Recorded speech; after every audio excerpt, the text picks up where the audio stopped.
Detachment को लोग अक्सर गलत समझते हैं। बाहर से देखो तो लगता है कि इंसान बस इंडिफरेंट है या फिर उससे कुछ फर्क नहीं पड़ता। लेकिन जो लोग डिप्रेशन की वजह से डिटैचमेंट फील करते हैं, उनके लिए ये एक चॉइस नहीं होती है। ये एक साइलेंट अबिस होता है जो इमोशंस, थॉट्स और खुद की आइडेंटिटी तक को कंज्यूम कर लेता है।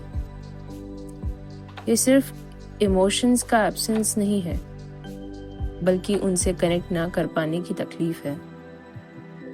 ये नमनेस इंसान को दुनिया से इतना अलग कर देती है कि सब कुछ सरियल लगता है, जैसे कोई और दुनिया हो जिसमें अपनी जगह ही नहीं है। डिप्रेशन में डिटैचमेंट कैसे होता है? नॉर्मल स्ट्रेस या ग्रीफ की वजह से जो इमोशनल विड्रॉल होता है, उससे अलग डिप्रेशन वाला डिटैचमेंट लॉन्ग टर्म होता है। ये इमोशनल ब्लंटिंग जैसा फील होता है, जिसमें ना खुशी एक एहसास होता है, ना दुख का एहसास होता है, ना गुस्सा, ना प्यार। सब कुछ एक इनविजिबल वॉल के पीछे छुप जाता है। कन्वर्सेशंस हॉलो लगती है, हंसी अजीब लगती है, और जो चीज़ें कभी इम्पोर्टेंट थी अब उनका कोई मतलब नहीं लगता। डिटैचमेंट सिर्फ इमोशंस तक लिमिटेड नहीं रहता। लोग अपने पर्पस को लेके भी लॉस्ट फील करते हैं।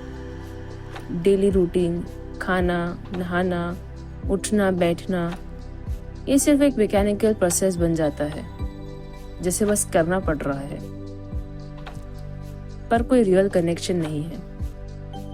ये दुनिया एक म्यूटेड जगह बन जाती है, जिसमें हर चीज़ एक फॉग के थ्रू देखनी पड़ती है, जो सिर्फ पेन ही नहीं बल्कि प्लेजर भी डल कर देती है। डिप्रेशन में डिटैचमेंट एक डिफेंस मैकेनिज्म जैसा काम करता है। जब दिमाग ज़्यादा ओवरवेलमिंग थॉट्स, सैडनेस और एग्जॉस्शन से भर जाता है, तो इमोशंस को नम कर देता है ताकि और दुख ना हो। लेकिन प्रॉब्लम ये होती है कि सिर्फ पेन ही नहीं बल्कि हर इमोशन ब्लॉक हो जाते हैं। हैप्पीनेस, एक्साइटमेंट, मोटिवेशन, सब कुछ फेड होने लगता है।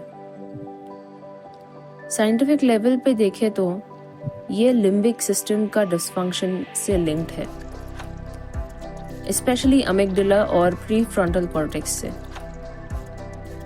ये ब्रेन के वही एरियाज होते हैं जो इमोशंस प्रोसेस और रेगुलेट करते हैं। जब ये अंडर एक्टिव हो जाते हैं तो लोग इमोशंस एक्सपीरियंस तो करते हैं, पर वो उन तक प्रॉपरली नहीं रीच कर पाते। क्रॉनिक स्ट्रेस और डिप्रेशन हिप्पोकैम्पस को भी श्रिंक कर सकती है, जो सेल्फ अवेयरनेस और मेमोरी को इम्पैक्ट करता है, और ये डिटैचमेंट और भी बढ़ जाता है। डिटैचमेंट का सबसे पेनफुल इम्पैक्ट रिलेशनशिप्स पे होता है। जो लोग डिप्रेस्ड होते हैं वो इमोशंस एक्सप्रेस नहीं कर पाते।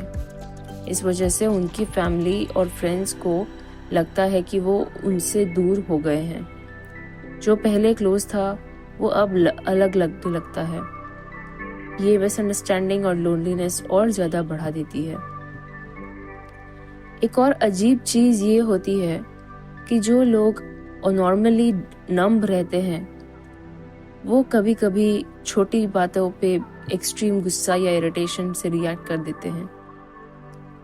ये इसलिए होता है क्योंकि उनका दिमाग इमोशंस को सप्रेस करता रहता है, पर एक पॉइंट के बाद वो सब एक साथ बाहर निकलने लगता है, जिसमें छोटी छोटी बातें भी आउटबर्स्ट ट्रिगर कर सकती हैं। ये अनप्रेडिक्टेबिलिटी रिलेशनशिप्स और कॉम्प्लिकेट कर देती है। खुद से दोबारा कैसे कनेक्ट करें फिर? डिटैचमेंट से रिकवर करना एक ग्रेजुअल प्रोसेस है। ये एक दिन में सॉल्व नहीं होता, पर छोटी छोटी चीज़ें हेल्प कर सकती हैं। छोटी मीनिंगफुल एक्टिविटीज़, पहले जो चीज़ें हैप्पीनेस देती थी उनको बिना किसी एक्सपेक्टेशन के दोबारा करना शुरू करें।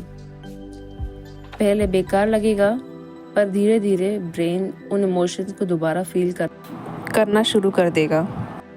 दूसरा, माइंडफुलनेस और ग्राउंडिंग टेक्निक्स। प्रेजेंट मोमेंट पे ध्यान देना हेल्प कर सकता है। टेक्सचर्स को फील करना, ध्यान से म्यूज़िक सुनना या सिर्फ सांस पे फोकस करना, ये सब थोड़ी अवेयरनेस वापस ला सकता है। तीसरा, थेरेपी। कॉग्निटिव बिहेवियरल थेरेपी, जिसको CBT भी बोलते हैं, और mindfulness based approaches negative thought patterns को ब्रेक करने में मदद कर सकते हैं। चौथा, मेडिकेशन एडजस्टमेंट्स। कभी कभी एंटी डिप्रेशन के साइड इफ़ेक्ट से भी इमोशनल नमनेस हो सकता है।